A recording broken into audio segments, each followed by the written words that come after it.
আপনি কি উচ্চ রক্তচাপ নিয়ন্ত্রণের জন্য ওসার্টেল 50+ খাচ্ছেন? তাহলে এই ছোট্ট ভিডিওটি আপনার জন্য। আজ আমরা জানব এই ওষুধ কী কাজে লাগে, কিভাবে কাজ করে আর কি কি পার্শ্ব প্রতিক্রিয়া হতে পারে।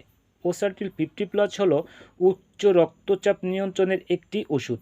এতে দুটি উপাদান থাকে, যেমন লোসার্টান পটাশিয়াম এবং হাইড্রোক্লোরোথায়াজাইড। এই দুটি উপাদান একসাথে কাজ করে রক্তচাপ কমাতে সাহায্য করে। ওসার্টিল 50+ কী কাজে ব্যবহার করা হয়?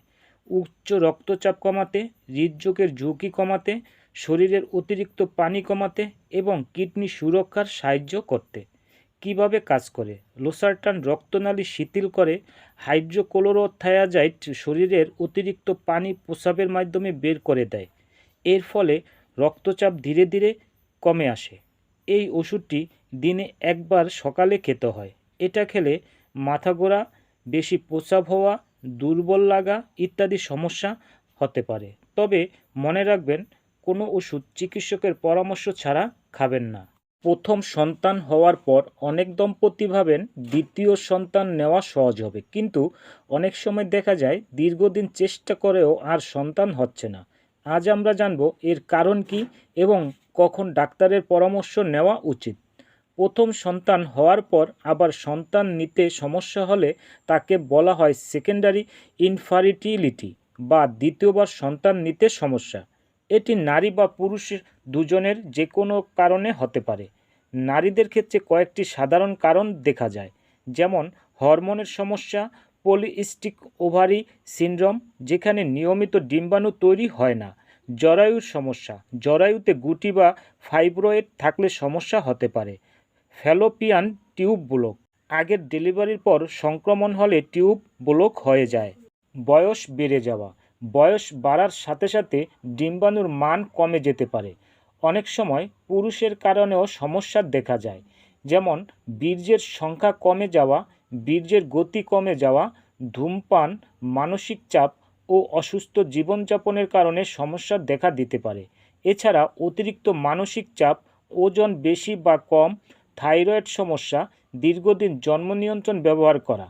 মনে রাখবেন, 1 বছর চেষ্টা করেও সন্তান না হয়, বয়স 35 বছরের বেশি হয়, মাসিক অনিয়মিত হয়, তাহলে দেরি না করে অবশ্যই ডাক্তারের পরামর্শ নিতে হবে। আপনি কি জানেন, কিছু সাধারণ লক্ষণ থেকেই বোঝা যেতে পারে একজন পুরুষ সন্তান দিতে অক্ষম? আজকের ভিডিওতে জানব পুরুষের এমন 7টি লক্ষণ যার কারণে আপনি সন্তান দিতে অক্ষম। নাম্বার 1, যদি স্বামী স্ত্রী নিয়মিত দাম্পত্য জীবন চালানোর পরও 1 বছর বা তার বেশি সময় সন্তান না হয়, তাহলে এটি একটি গুরুত্বপূর্ণ লক্ষণ। এই ক্ষেত্রে উভয়ের পরীক্ষা করা খুব জরুরি। নাম্বার 2, যদি বীর্যের পরিমাণ খুব কম হয় বা অস্বাভাবিক মনে হয়, তাহলে এটি সন্তান হওয়ার পথে বাধা হতে পারে। এটি অনেক সময় শরীরের ভেতরের সমস্যার ইঙ্গিতও দিয়ে থাকে। নাম্বার 3, অন্ডকোষে ব্যথা, ফোলা বা অস্বাভাবিক কিছু অনুভব করলে তা অবহেলা করা উচিত নয়। এ ধরনের সমস্যা দীর্ঘদিন থাকলে সন্তান ধারণে সমস্যা হতে পারে। নাম্বার 4, যদি দাম্পত্য জীবনে দুর্বলতা থাকে বা স্বাভাবিকভাবে কাজ করতে সমস্যা হয়, তাহলে এটি একটি গুরুত্বপূর্ণ লক্ষণ হতে পারে। নাম্বার 5, হরমোনের সমস্যার কারণে অনেক সময় যৌন আগ্রহ কমে যেতে পারে। এটিও সন্তান হওয়ার ক্ষেত্রে একটি বাধা হতে পারে।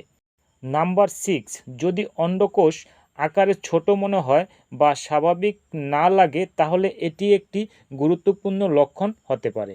নাম্বার 7, আগের যদি কোনো সংক্রমণ বা যৌন রোগ হয়ে থাকে, তাহলে ভবিষ্যতে সন্তান হওয়ার ক্ষেত্রে প্রভাব ফেলতে পারে। উপরের সমস্যাগুলো থাকলে ডাক্তারের পরামর্শ অনুযায়ী বীর্য, হরমোন, আল্ট্রাসাউন্ড পরীক্ষা করতে পারেন। পিল নাকি কন্ডম, কোনটা বেশি নিরাপদ? অনেকেই এই প্রশ্নটা করেন, কিন্তু সঠিক তথ্য না জানলে ভুল সিদ্ধান্ত হতে পারে। আজকে সহজভাবে জানব কোনটা ব্যবহার করা ভালো। প্রথমেই কথা বলি কন্ডম সম্পর্কে। কন্ডম হলো এমন একটি পদ্ধতি যা গর্ভধারণের প্রতিরোধের পাশাপাশি যৌনবাহিত বিভিন্ন রোগ থেকেও সুরক্ষা দিতে পারে। এটি সহজে ব্যবহার করা যায়, ডাক্তারের প্রেসক্রিপশন লাগে না, পার্শ্ব প্রতিক্রিয়া খুবই কম। এবার কথা বলি পিল সম্পর্কে। ওরাল কন্ট্রাসেপটিভ পিল হলো হরমোন ভিত্তিক একটি পদ্ধতি যা নিয়মিত খেলে গর্ভধারণ প্রতিরোধে খুবই কার্যকর। প্রতিদিন নির্দিষ্ট সময়ে খেতে হয়। অনেক সময় মাসিক নিয়মিত রাখতে সাহায্য করে, তবে পিল যৌনবাহিত রোগ থেকে সুরক্ষা দেয় না। এখন প্রশ্ন হলো, কোনটা বেশি নিরাপদ? আসলে দুটোই নিরাপদ, কিন্তু ব্যবহার নির্ভর করে আপনার প্রয়োজনের উপর। যদি রোগ থেকে সুরক্ষা চান তাহলে কন্ডম ভালো। যদি শুধু গর্ভধারণ প্রতিরোধ চান তাহলে পিল কার্যকর। মনে রাখবেন, নিজে সিদ্ধান্ত নেওয়ার আগে একজন অভিজ্ঞ ডাক্তারের পরামর্শ নেওয়া উচিত। আপনি কি সাদাস্রাব, অনিয়মিত মাসিক বা জরায়ু সমস্যায় ভুগছেন? তাহলে আজকের ভিডিওটি না দেখলে আপনি বড় ভুল করবেন।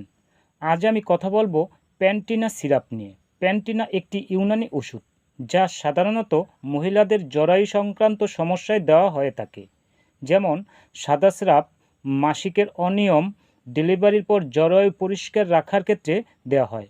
প্যান্টিনা সিরাপের ভেষজ উপাদানগুলো শরীরের রক্ত চলাচল ঠিক রাখে, জরায়ু পরিষ্কার রাখতে সাহায্য করে এবং হরমোন ব্যালেন্সে কিছুটা সহায়তা করতে পারে। প্যান্টিনা সাধারণত দিনে 2 চামচ করে 3 থেকে 4 বার খাওয়া হয়। এই সিরাপ খেলে মাথা ব্যথা, মাথা ঘোরা, বমি, বমি ভাব, ডায়রিয়া দেখা দিতে পারে। মনে রাখবেন, গর্ভবতী মা হলে এই ওষুধ নিজে নিজে খাবেন না। প্রিয় দর্শক, সকল ওষুধ চিকিৎসকের পরামর্শ নিয়ে খাবেন। আজকের ভিডিওতে আমরা জানব একটি বহুল ব্যবহৃত অ্যান্টিবায়োটিক সেপ3 সিরাপ সম্পর্কে। এই ওষুধটি কী কাজে ব্যবহার হয়, কিভাবে খেতে হয় এবং কি কি সতর্কতা রয়েছে। সেপ3 মূলত একটি অ্যান্টিবায়োটিক যার জেনেরিক নাম সেফিক্সিম।